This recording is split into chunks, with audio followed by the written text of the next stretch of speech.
ये कहानी आपको बहुत ही अच्छी लगेगी। खुद भी सुनें और बच्चे को भी सुनाएँ। ईमानदारी का हिसाब। कहानियां दर्पण होती है हमारी जिंदगी का, जो शायद पूरी जिंदगी के अनुभवों में हम नहीं सीख पाते। इसीलिए हम आपके लिए ऐसी ही कुछ चुनिंदा कहानी लेकर आते रहते हैं। कहानी का शीर्षक है ईमानदारी का हिसाब। ये वो किस्सा है जो अब मेरी जिंदगी का हिस्सा है। मैं थोड़ा जिद्दी किस्म का इंसान हूँ और इसी जिद की वजह से बचपन में मुझे बहुत मार पड़ी है।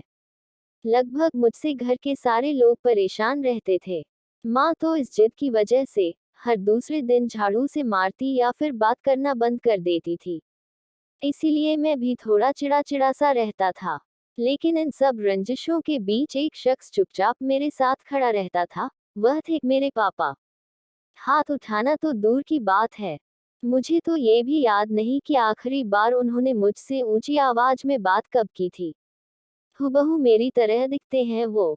क्योंकि पापा हमेशा कहते हैं कि जितना मैं उनसे सीखता हूँ, उतना वह भी मुझसे सीखते हैं।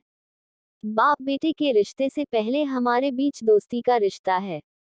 जैसे दोस्त एक दूसरे के बिना कुछ कहे, आंखों ही आंखों में एक दूसरे का हाल समझ लेते हैं, बिल्कुल वैसा ही हमारा रिश्ता भी है। पापा मुझसे कभी किसी के लिए मना नहीं करते।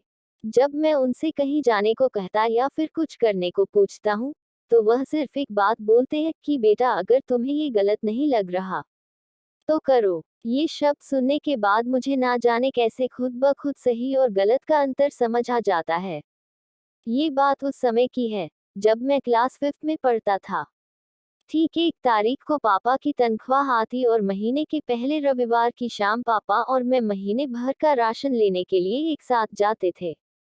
मुझे आज भी याद है, एक पुरानी सी साइकिल के हैंडल पर 2 थैले बांधकर महीने भर की खुशियां लेकर आते थे।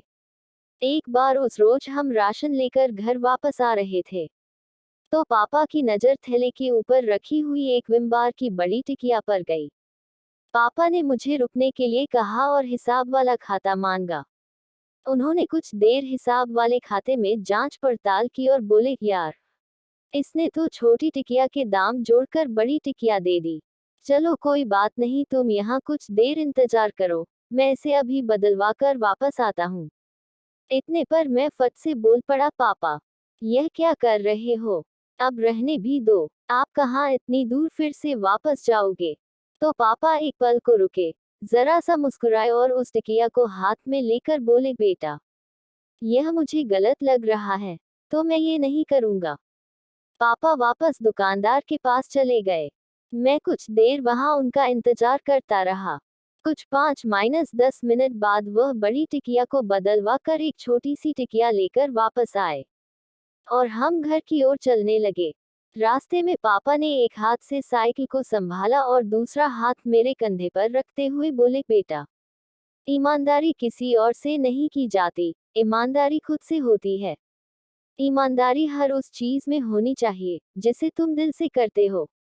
तब जाकर यह समझ में आया कि ईमानदारी सिर्फ पैसों की मोहताज नहीं होती।